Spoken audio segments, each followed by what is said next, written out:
네, HBR 팬데믹 특집입니다. 요즘 이슈가 되는 주제를 선정해 봤고요. 비즈니스 측면에서 세계적 대유행하는 질병을 어떻게 바라보고 계획하고 실행해야 되는지 알아보도록 하겠습니다. 기본적으로 내용은 2006년 5월 특집 아티클을 중심으로 했으니 검색하시는데 참고하시고요.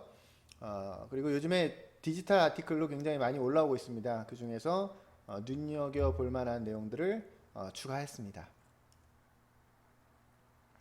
시작하면서 팬데믹이라는 거는 굉장히 큰 위협이라고 설명하고 있습니다. 그러니까 근본적으로 다른 위협들과는 다르고 또 이제 그게 글로벌로 퍼져나간다는데 이제 특징이 있다고 얘기하는데 그렇기 때문에 비즈니스 영속성, 비즈니스가 계속 운영이 돼야 되는데 그 측면에서 엄청난 충격이다라는 것을 알아둬야 된다라고 이야기하면서 어떤 이유에서든지 직원의 15%에서 30%는 제자리에 없을 수도 있다. 뭐 본인이 질병에 걸렸건, 뭐 가족을 돌봐야 하건, 혹은 출장 갔다가 돌아오지 못한다는 기타 등등의 다양한 이유로 임직원의 상당수가 없을 수 있다는 건데, 이게 직장 생활 해보신 분은 아실 거예요. 누구 하나 여름에 일주일 휴가 가도 되게 불편하거든요. 그러니까 이건 완전히 차원이 다른 그런 내용일 수도 있다. 그거에 대비해야 된다라는 말로 시작을 합니다. 자, 보시는 표는 WHO에서 발표한 그 수준인데요.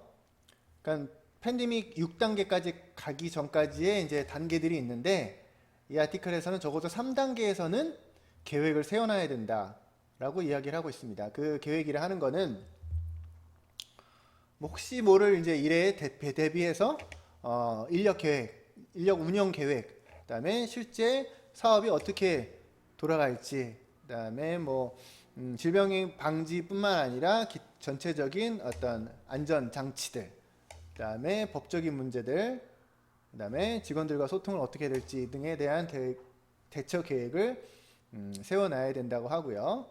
4단계에서는 이미 이제 그런 계획을 세울 때가 아니다. 실행에 옮겨야 될 때고 5단계 됐을 땐 더더군다나 그 기획하는 단계가 아니고 집중적으로 자원을 집중해서 실천해야 하는 그런 단계라고 보면 된다라고 이야기를 하고 있습니다. 자, 그러면 어떻게 사람에게까지 이 질병이 옮겨지게 되는지를 과학적으로 한번 설명을 해주고 있는데 이건 이제 이미 상식이 된 것 같습니다. 이제 일단은 이제 당시 이제 조류독감은 이제 새들한테만 옮겨지는 그런 질병이었는데 문제는 그 바이러스라는 거는 변한다는 거죠. 어떤 이유에서든 어떻게 해서든 돌연변이가 생겼고 그게 사람에게 옮겨졌는데 문제는 실제로 어떤 뭐 열이 난다던가 기침을 한다던가 콧물이 난다던가 하는 증상이 나타나기 전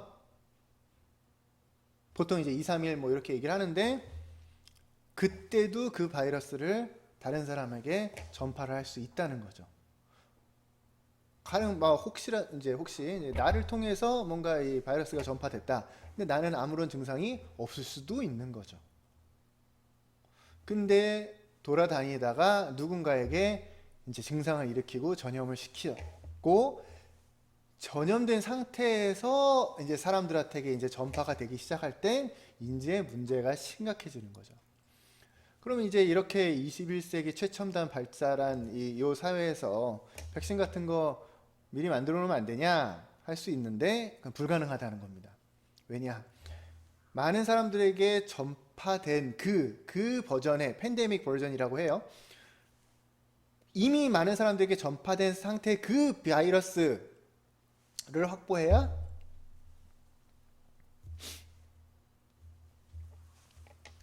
백신을 만들 수 있다. 이게 안타까운 거죠. 미리 만들 수 있으면 얼마나 좋겠습니까? 그래서 백신을 만드는데도 한 4개월에서 8개월 정도는 걸린다. 이제 이 정도 내용은 이제 이미 우리는 다 알고 있는 상식이 돼버린 것 같습니다. 어느새. 그래서 이제 조직은 어떻게 운영을 해야 되냐? 적자 생존이란 말이죠.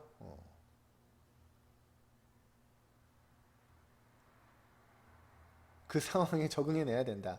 자, 상상을 해보자. 조직이 이렇게 두 가지 타입이 있을 때 하나는 딱 위기 질서가 갖춰져서 중앙 집권적으로 굉장히 딱 뭉쳐서 기존에 우리가 상상하던 열심히 일하는 직장인의 모습은 이런 걸 수도 있어요. 다 모여서 넥타이 풀고 야근하면서 때로는 밤새 가면서 회의하고 보고서 만들고 뭐 이런 모습의 회사가 있고, 이제 두 번째는 때로는 그게 뭐 어디서 일하는지도 몰라.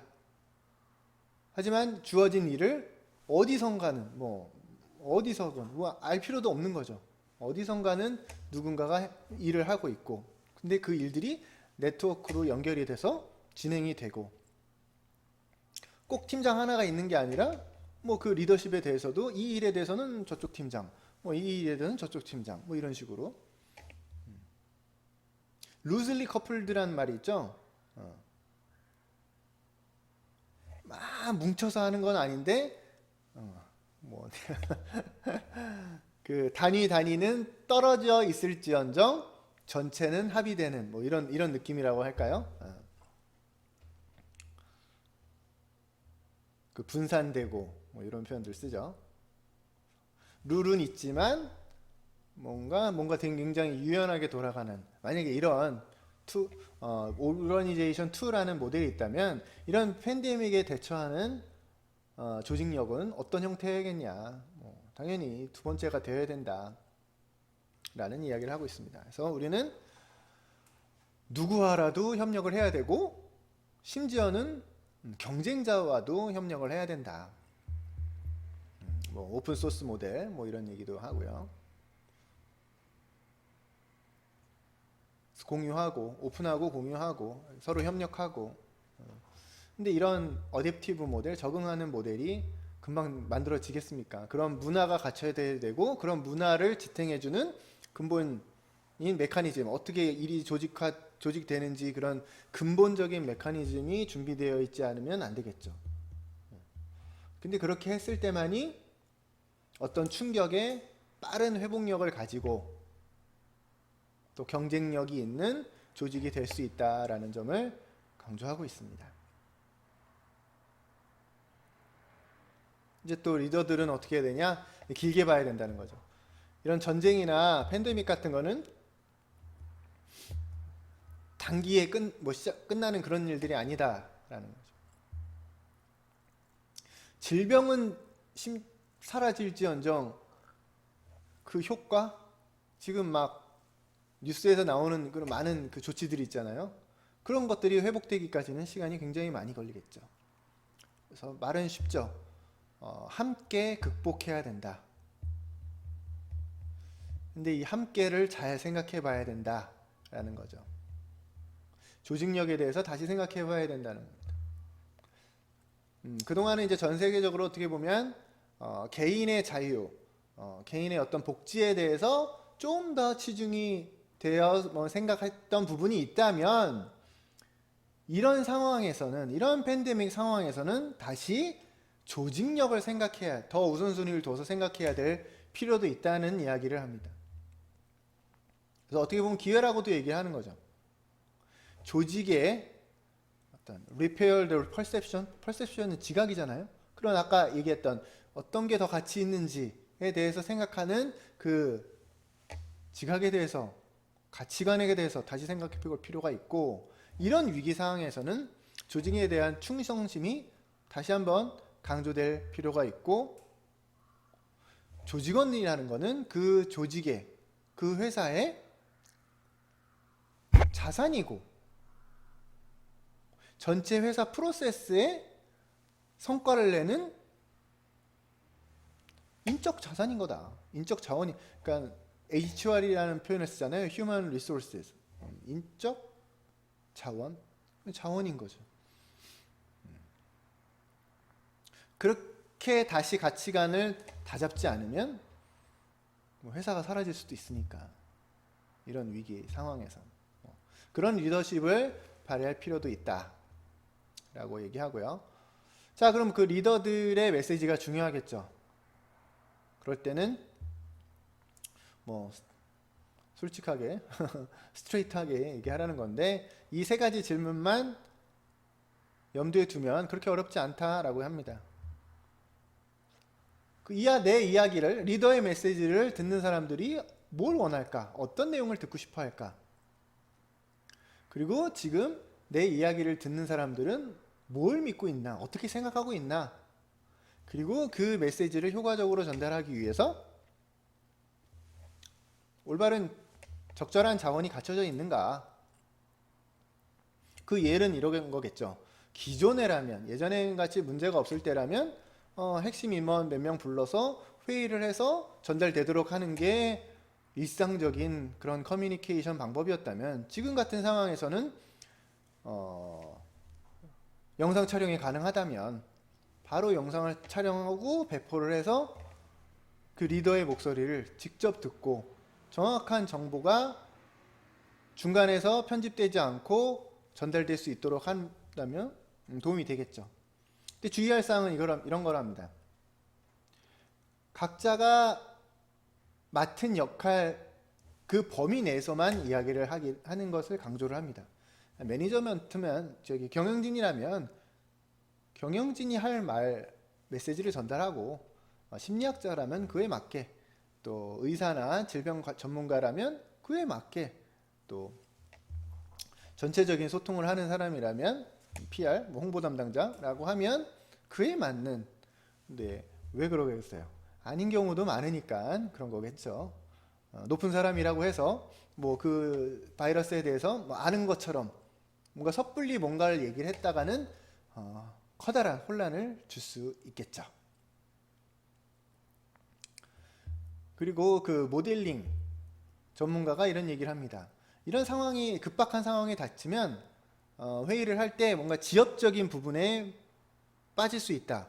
뭐 가령 최근과 같은 경우에는 마스크 어떻게 구할까? 뭐 이런 전체가 아닌 지엽적인 문제에 빠져버릴 수가 있는데, 그러지 않기 위해서는 전체를 볼 수 있는 다이어그램을 그려라. 다이어그램이라는 건 뭐 추상화해서 어떤 도형들로 표현하는 것을 다이어그램이라고 하는데, 이거는 이제 극히 일부의 예로서 심플하게 만든 버전이라고 하는데, 이런 식으로 각자 회사에서 돌아가는 그 일들에 대해서, 그 영향력에 대해서 그리고 점검하고 회의하다 보면 전체에서 봤을 때 어느 부분에 집중해야 되는지, 전체에서 봤을 때 어느 부분이 취약한지를 더 잘 이해하고 파악할 수 있다는 겁니다. 그래서 여기 네모로 되어 있는 거는 이제 행동하는 그런 것들이고, 회색으로 칠해진 부분들은 결과값, 그리고 그 중간에 있는 그 원들은 그 중계자는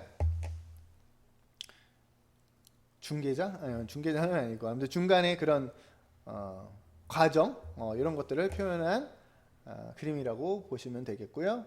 이런 것들을 한번 그려본다 그러면 전체 상황을 파악하는데 도움이 되겠죠. 자, 이 특집의 거의 이제 뒷부분에 이런 게 나옵니다. 체크리스트입니다. 이런 것들을 준비하고 있나? 완성했나? 준비하고 있나? 아니 시작도 안 했나?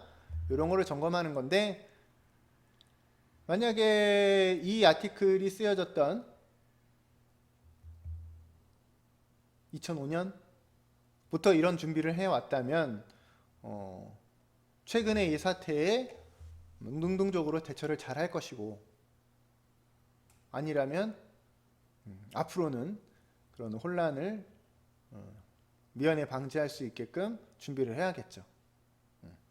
이 상세 내용은 아티클을 참고하시면 도움이 되실 거라고 생각을 합니다. 우리가 그 화재 예방 뭐 이런 훈련을 많이 하잖아요. 근데 이 팬데믹이라는 게 이렇게 우리 생활에 깊이 들어올 줄은 많은 사람들이 저도 포함 생각을 못했겠죠.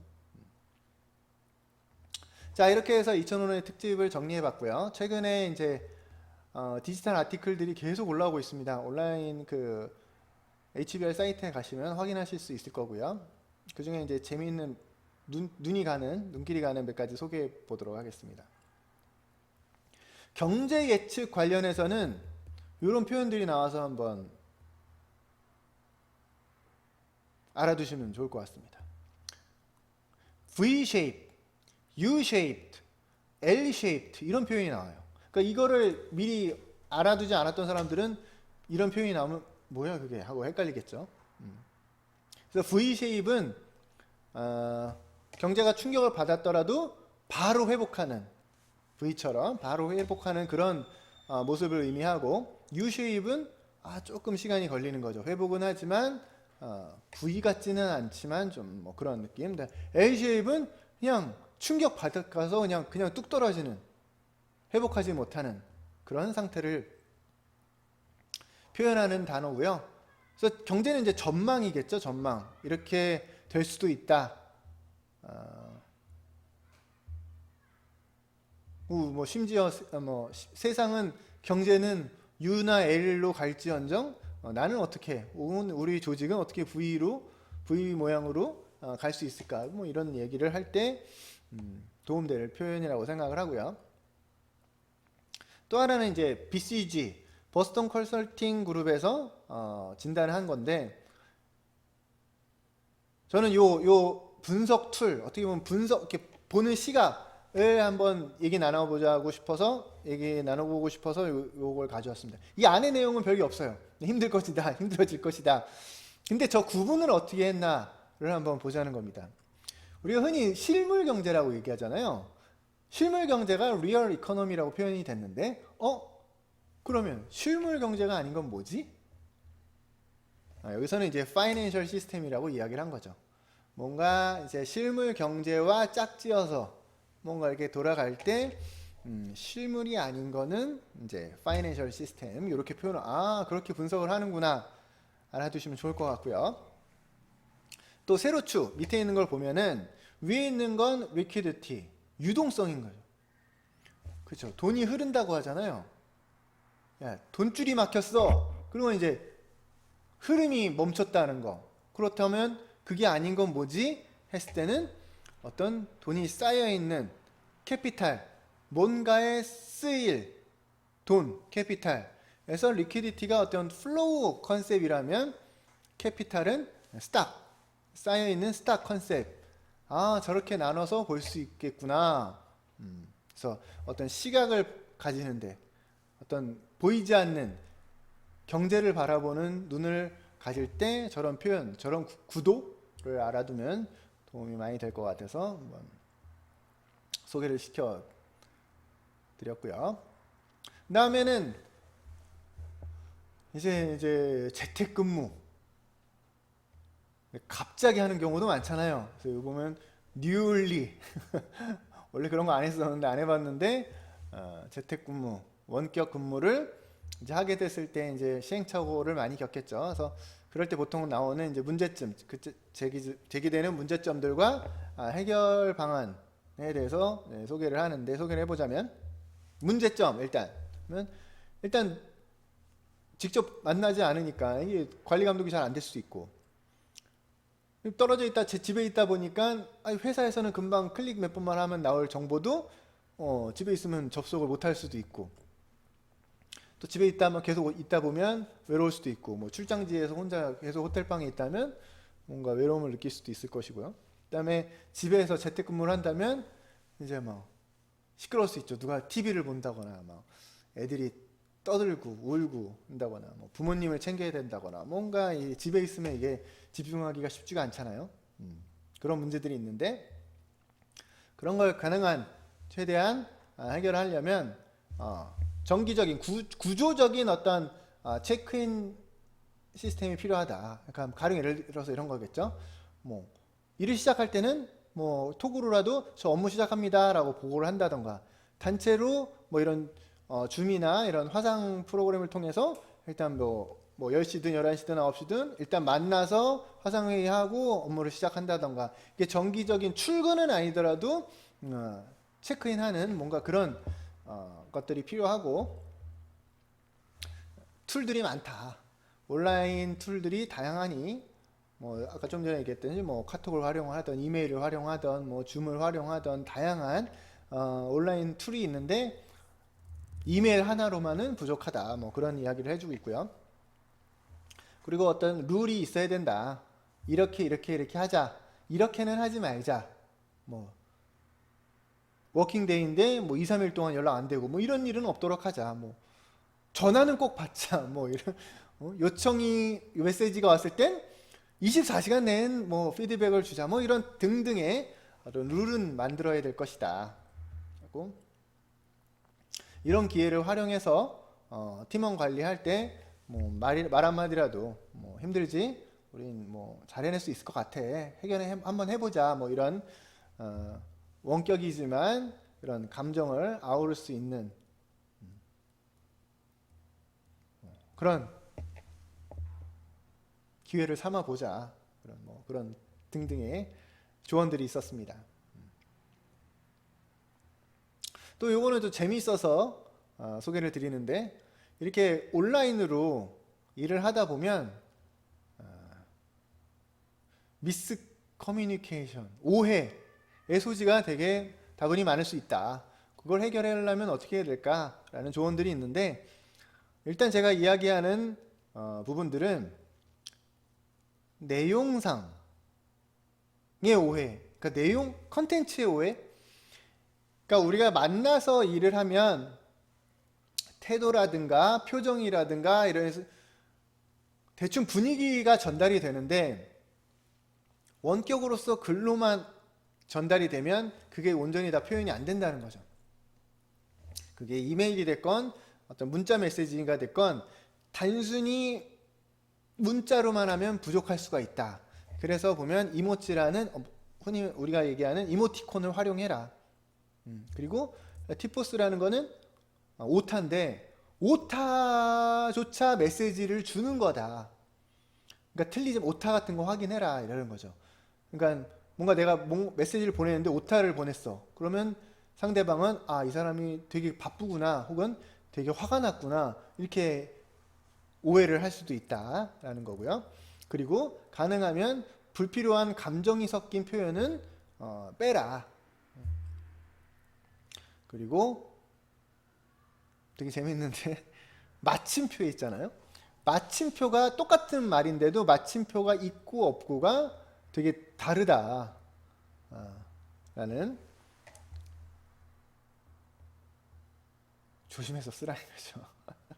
좀 재미있었습니다. 그리고 가능하면 비디오를 활용해라. 그런 어떤 느낌이나 급박성, 혹은 이런 많은 그 글자에 담을 수 없는 그 컨텐츠? 메시지겠네요. 메시지를 전달하려면 가능하면 비디오를 활용하고, 혹시라도 어쩔 수 없이 부득이하게 어떤 이제 이메일을 받았는데 사람이 그렇거든요. 내가 설령 잘못 이해했을 수도 있어. 그 글을, 이메일. 근데 되게 당황이 될 수가 있는 거죠. 뭐야? 이렇게 오해해서, 뭐 오해가 아니면 어쩔 수 없는 거고. 그래서 8번에 이제 돈 패닉 하라는 거는 이제 어떻게 된 거야? 그러니까 그렇게 막 하지 말고 다시 뭐 전화로 확인해서 내가 메일을 받았는데 이런 의미냐라고 다시 확인을 할지언정, 뭔가 되게 너무 흥분하고 패닉이 되어서 일을 그리치지 말라. 뭐 그런 이야기를. 문화가 동양이나 서양이나 비슷한가 봅니다. 그래서 내가 긍정적인 그 피드백을 받고 싶을 때는 9번에 보시면 이메일로 쓰지 마라. 뭐 그런 내용도 있고. 아무튼 갑작스럽게 이런 원격 혹은 재택근무를 할 때 이런 오해가 분명히 있을 수도 있을 것 같습니다. 마지막으로 이거는 이제 제목과 이 표지가 모든 걸 설명해 주는 이제 아티클 같기도 같습니다. 코로나 바이러스가 기업의 디지털 격차를 심화시킬 것이다. 앞으로 이제 많이 바뀔 것 같아요. 정말 많이 바뀔 것 같은데 디지털화가 많이 되어 있는 회사와 그렇지 않은 회사의 어떤 경쟁력이나 그 회복력의 차이는 커질 것이다. 우리는 이제 준비할 수 있는 게 명확하죠. 준비해야겠죠. 가능한 한 과감하게, 가능한 한 빨리 디지털화해서 앞으로 또 닥칠 수 있는 다양한 외부의 위협에 빠르고 잘 대처할 수 있는 우리가 돼야겠다. 그런 측면에서 우리 BIT 대학원 졸업생들 아니죠, 아직 과정 중이죠. 우리 공부하시는 우리 동문들의 역할이 기대되는 부분인 것 같습니다. 그래서 이렇게 팬데믹 특집을 마무리하겠습니다. 수고하셨습니다.